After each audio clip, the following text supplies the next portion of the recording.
We are at 33 books.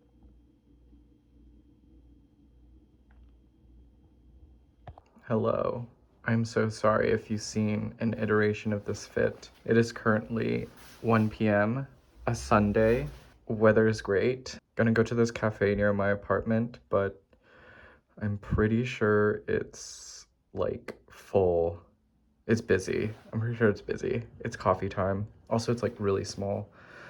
Gonna read some Ocean Vuong. Got our blue shirt, white shirt, and these wide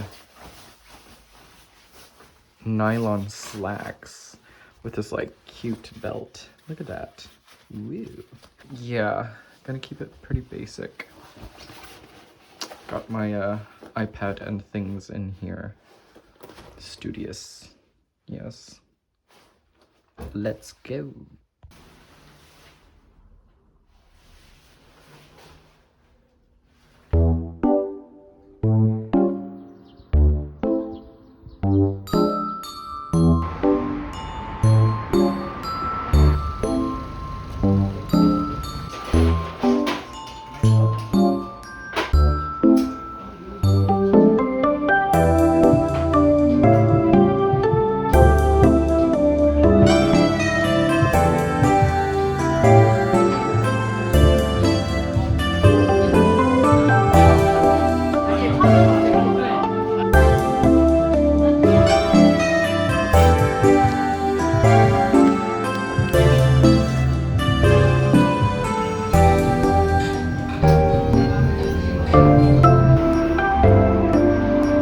Hello.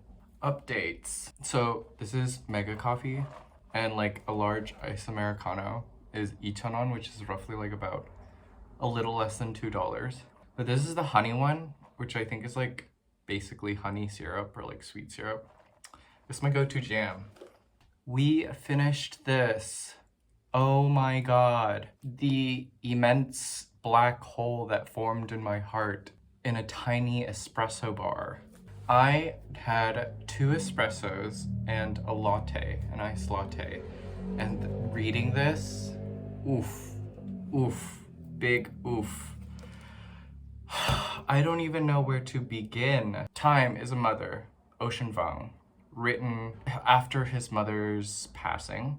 There's a lot of mourning in here. We look at grief, we look at love, we look at lust, we look at the complicated ways and how we try to exist while dealing with such an immense loss. My introduction to Ocean Vuong was Night Sky with Exit Wounds. Surprised that there was a Vietnamese last name on the book, and I was like, my people, speak to me. Read it, and geez, it like changed the way I looked at words. The way I see Ocean Vuong writes, he writes in a way where you ever see those like t-shirts sold out on street vendors in like Bangkok or China or Vietnam, and like the English is funny?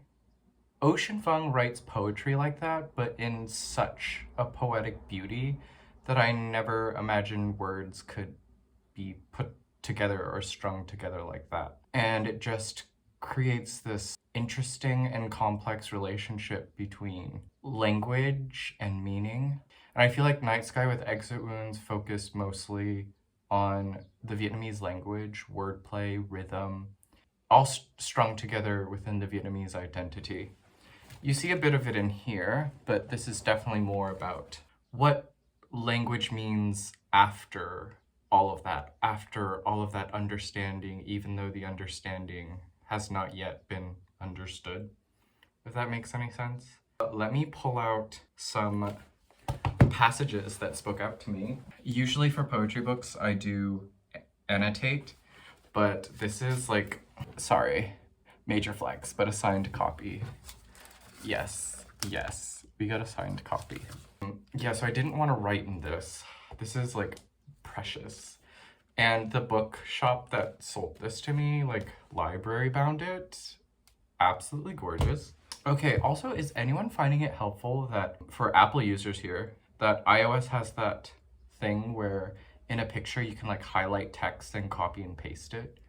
in a picture. In a picture. I've been finding that like while I'm reading, I'll take a picture of the page and then like copy and paste it in like my Goodreads updates, just so I can like keep track of quotes and everything. Inside my head, the war is everywhere. I walked through my brother's laughter just to feel the rain. I was made to die, but I'm here to stay. It's warm in this house, where we all die, you and I. Let the stanza be one room then. Let it be big enough for everyone, even the ghosts rising now from this bread we tear open to see what we've made of each other. I know we've been growing further apart, unhappy but half full. Gorgeously done.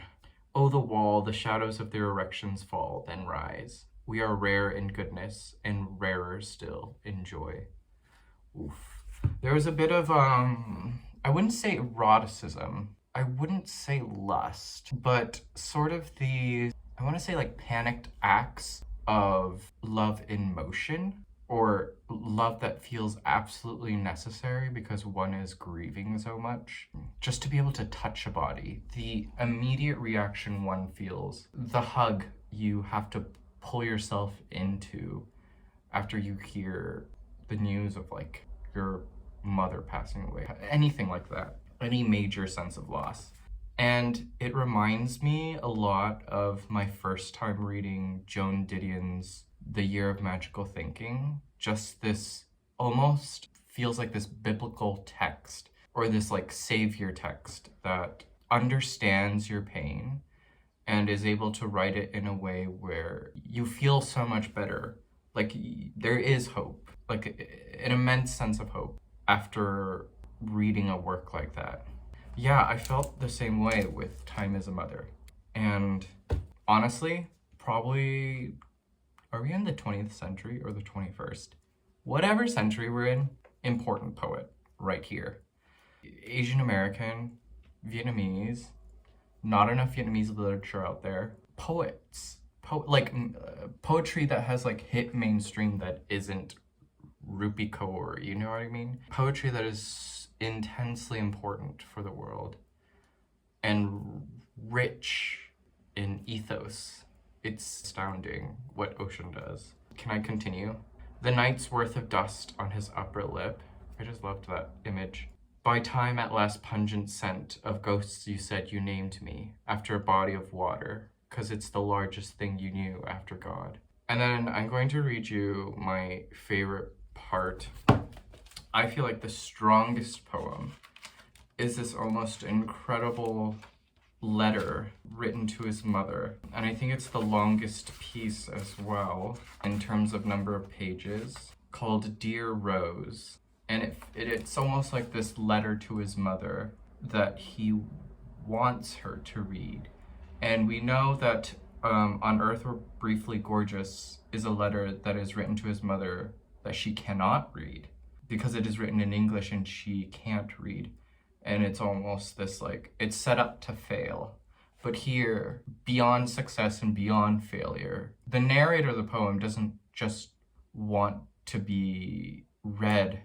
He wants to be understood, is what I understood from the poem. The poem begins with this quote from Roland Barthes. I have known the body of my mother, sick and then dying. And somewhere near the end of the poem, it reaches this almost beautiful confession where you can almost sense that the narrator has fallen to their knees and is confessing all that they want to confess and all that they need to confess. The only confession that they have to admit to some soul out there. Night flooding the concrete black, my arms dim as incomplete sentences. Reader, I've plagiarized my life to give you the best of me. Oh, how does he do that? How does he do that? It makes me jealous. It makes me feel like anything I ever write is just utter garbage. And then it continues, Ma, my art, these corpses I lay side by side on the page to tell you our present tense was not too late. Yeah, truly one of our most national treasure, absolutely national treasure, Ocean Vuong. I definitely read this too fast, and I tried to savor each poem. I could not pull myself away from the text. And yesterday was just a gorgeous day, and there's an espresso bar near my apartment that I've always wanted to go to, and it just seemed like the perfect day, place, and time to read and finish this lovely book. And the barista saw me break down in that cafe. Just like, no, I didn't cry. I wanted to, but I like held my tears in pretty well. Been very good at that these days. Like before, give like 18, 19, undergrad sometime, San Francisco, on the bus, right there on the bus, reading a book. I just cried. There's just too many emotions then and there. But yeah, we'll definitely return to this. Lots to enjoy. It's not necessarily better or worse than Night Sky. They both do two different things as two different works. They almost feel like, I wouldn't say companion poetry collections, but they feel like siblings, if that makes any sense. And yeah, I am always excited to see what Ocean puts out. We stand Ocean, love him. So we are also reading Chuck Klosterman's The 90s. Been enjoying that. I got to this interesting section where Back to the Future, movies in the 80s used to stay in theaters for long periods of time. Did you know Back to the Future was in the theaters for 37 weeks? That's nearly the entire year. How does a movie stay in theaters that long? But it's this whole idea that we feel now that time is so fast. This is the extreme present, and how there's just so much media nowadays to consume that it's kind of scary how it's eating up our time and eating up essentially our existence in terms of like YouTube videos, TikTok, Instagram. I was listening to a podcast with Shuman Abar. I think that's his name.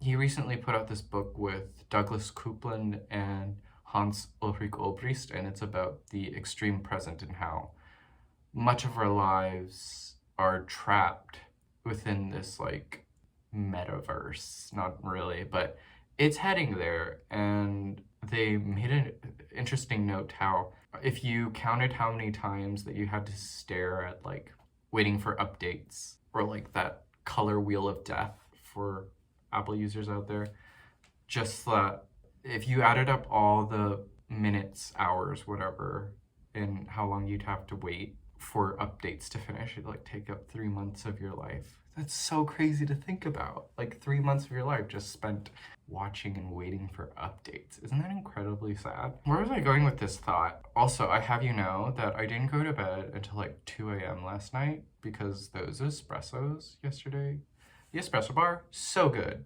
So good. They had this like hazelnut espresso that was just like absolutely beautifully done. Yeah, super strong because I drink 2 and a latte. So yeah, we didn't go to bed till 2 a.m. How do you fix that? More coffee. Because how do you fix a hangover? More booze. Anyone do, 1 p.m. brunch with bottomless mimosas right after an entire night of drinking? Anyway, I don't know where my thoughts are going. Where was I going with this? Oh yes, Back to the Future, 37 weeks in the theaters.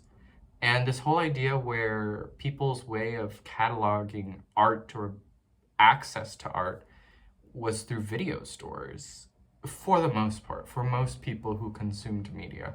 Okay, well, Klosterman says that it was video stores, and it was sort of this like giant arena where the only way you could sift through information was by looking at the covers of VHS tapes in their box and nothing else. That was it. You didn't have Letterboxd, you didn't have YouTube reviews, you didn't have online articles, you didn't have, Instagram or seeing stories of people's ticket stubs. Just like that whole idea of seeking things out for yourself in the physical realm.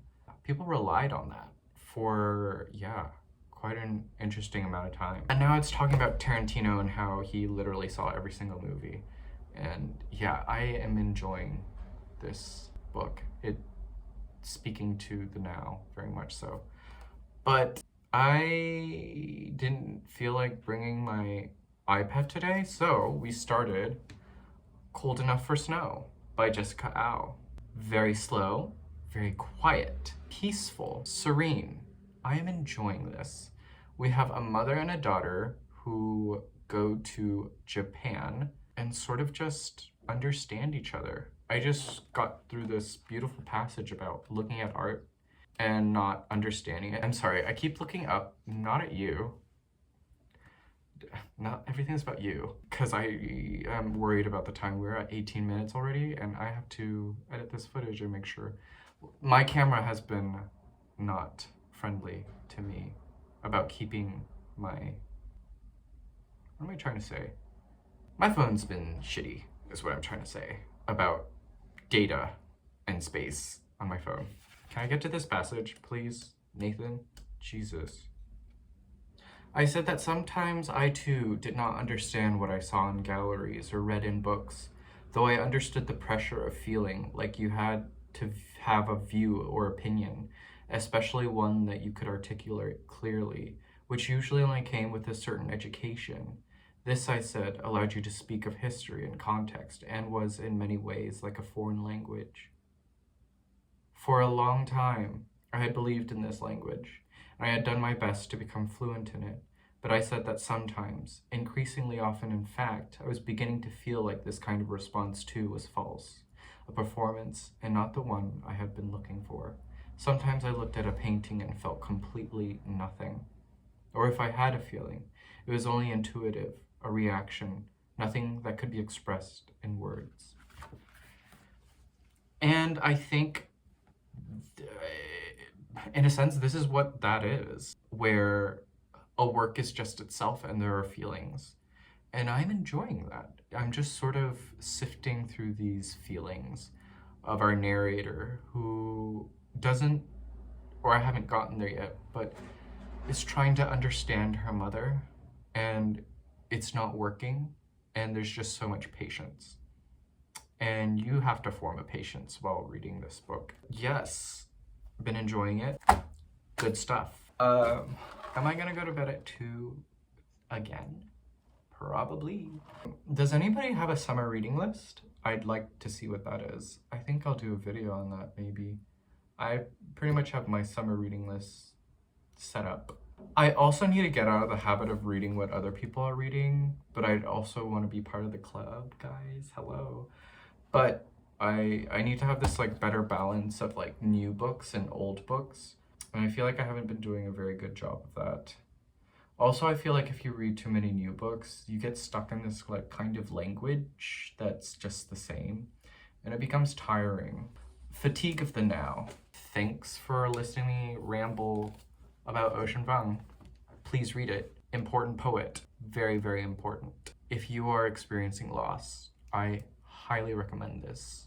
Pick this up. Should I read my Goodreads? Please follow me on Goodreads. I need more like friends. I just like looking at what people are adding to their TBRs and such. Also, I'm calling you out, Goodreads. You need someone to like fix your interface because it's like so janky. It feels like it's stuck in like 2018 or something. Okay, I'm just gonna read you my last bit, but you can like go and I'll link it downstairs so you can read the review, but I'll just read the last bit. This is almost like a draft of sorts. In the same way I felt the year of magical thinking spoke volumes after my own devastating loss, time as a mother felt like that warm, unwashed throw that smelled like too many naps on the couch when you've been home away for so long. In this new collection, Ocean achieves comfort, perhaps for himself, but also for people still gripping with the frustrated unexpressions that take violent claim to a body after loss. And that's where I will end this. Hope you're doing well. Happy Monday. Be well, do good work, and keep in touch. See ya.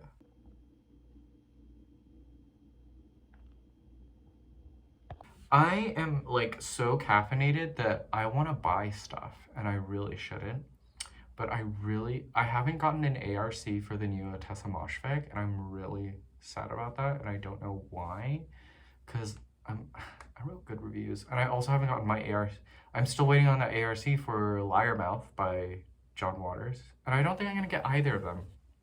I have not read this many books in like the past 3 or 4 years. The reading bug bit me.